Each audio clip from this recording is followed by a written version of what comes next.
क्या आप कल्पना कर सकते हैं कि कोई व्यक्ति पूरे दिन में 50 से 60 रोटी खा ले, फिर भी उसकी भूख शांत ना हो? एक महिला के बारे में बता रहा हूँ जिसका नाम मंजू है, जो राजगढ़ मध्य प्रदेश की रहने वाली है। पूरे दिन में 3-4 बार में, मतलब एक बार में लगभग 15 रोटियाँ खाती है, फिर भी उसकी भूख शांत नहीं हो रही है। और जो उसके परिवार वाले हैं, बहुत सारे डॉक्टर्स को दिखा चुके हैं, फिर भी उनकी प्रॉब्लम या समस्या का समाधान अभी तक नहीं हुआ है। तो आज हम बात करते हैं ईटिंग डिसऑर्डर। एक ईटिंग डिसऑर्डर में एक बिंज ईटिंग डिसऑर्डर होता है, जिसमें व्यक्ति के साथ क्या होता है, उसकी भूख बहुत बढ़ जाती है। मतलब वो इतना सारा खाना खाता है, उसके बावजूद भी उसकी पेट नहीं भरता है। एक साइकेट्रिक प्रॉब्लम है, समस्या है, मेंटल हेल्थ प्रॉब्लम है। और इसके अलावा कभी कभी कुछ और ऑर्गेनिक प्रॉब्लम्स भी होती हैं साथ में, कि पेट के अंदर कीड़े होना या बॉम्ब्स होना, जिसकी वजह से भी ईटिंग डिसऑर्डर्स हो सकते हैं।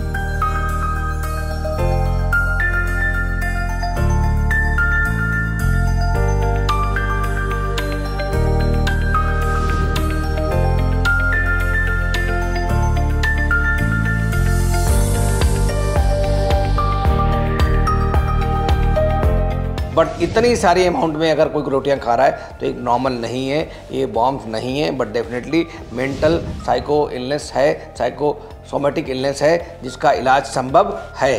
तो अगर आपके आसपास कोई व्यक्ति ऐसा है जिसकी एक्सेसिव ईटिंग हो, बहुत ज़्यादा खा रहा हो, फिर भी उसकी भूख शांत नहीं हो रही हो, तो प्लीज़ ध्यान दें, ये एक साइकेट्रिक प्रॉब्लम हो सकती है। इसके क्या कॉम्प्लिकेशंस हो सकते हैं कि अगर किसी को बिंज ईटिंग डिसऑर्डर है, पहली बात, अगर वो बहुत ज़्यादा खाना खाएगा तो उसका वेट बढ़ जाएगा, मतलब मोटापा का शिकार हो सकता है, उसको डायबिटीज़ हो सकती है, हाइपरटेंशन हो सकती है, कार्डियक प्रॉब्लम हो सकती हैं, इवन लॉन्ग टर्म में कैंसर जैसी संभावनाएं भी हो सकती हैं, बिकॉज मोटापा एक बहुत बड़ा रिस्क फैक्टर है कैंसर के लिए भी। तो ये कॉम्प्लिकेशंस हो सकते हैं। तो अब बात करते हैं इसका इलाज क्या है। इलाज, बिकॉज हम सबको पता है ये एक साइकेट्रिक इलनेस है, तो इसके लिए एक अच्छा डॉक्टर, साइकेट्रिस्ट होना चाहिए, काउंसलिंग के लिए साइकोलॉजिस्ट होना चाहिए। और इसकी जो थेरेपी है, मेडिसिन तो उसमें है ही, उनका रोल तो है ही, बट उसके अलावा काउंसलिंग बहुत इंपॉर्टेंट है, बिहेवियरल थेरेपी बहुत इंपॉर्टेंट है, कॉग्निटिव थेरेपी बहुत इंपॉर्टेंट है, और एक टीम वर्क की तरह काम करना पड़ता है। मतलब डॉक्टर, मतलब साइकेट्रिस्ट प्लस साइकोलॉजिस्ट और सोशल वर्कर मिलकर इस पेशेंट को ट्रीट करते हैं, और लॉन्ग टर्म फॉलोअप की जरूरत पड़ती है। ये ऐसा नहीं है कि जैसा बुखार आया दवाई खा ली तुरंत ठीक हो जाएगा, इस तरह प्रॉब्लम सॉल्व नहीं होती है। लंबा फॉलोअप चाहिए होता है, फैमिली को सपोर्ट चाहिए होता है, फैमिली की काउंसलिंग भी करनी पड़ती है।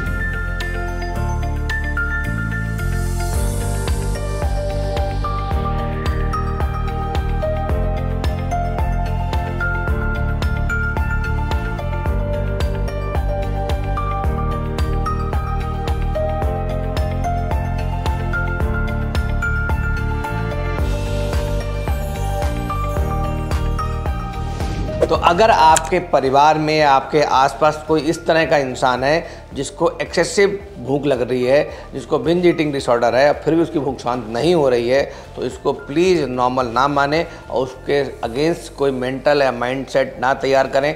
इसकी जो प्रॉब्लम है वो मेंटल हेल्थ की प्रॉब्लम है, मतलब इसको साइकोलॉजिस्ट और साइकेट्रिस्ट की आवश्यकता है। तो ऐसे केसेस में आपको नियर बाय जो भी अच्छा डॉक्टर है उससे संपर्क करें, पूरी हिस्ट्री दें उसकी, साथ में लॉन्ग टर्म फॉलोअप की ज़रूरत पड़ती है तो धैर्य रखें, और घर के अंदर एक ऐसा एटमॉस्फेयर क्रिएट करें कि उसकी सपोर्ट से इस डिसऑर्डर को ठीक किया जा सके। बहुत बहुत धन्यवाद। हेल्थ से जुड़ी ऐसी कई और जानकारी के लिए फेलिक्स हॉस्पिटल के YouTube चैनल को सब्सक्राइब करें और अपने सवाल कमेंट बॉक्स के जरिए हम तक पहुंचाएं। और डॉक्टर की अपॉइंटमेंट के लिए दिए गए नंबर 9810455953 पर संपर्क करें।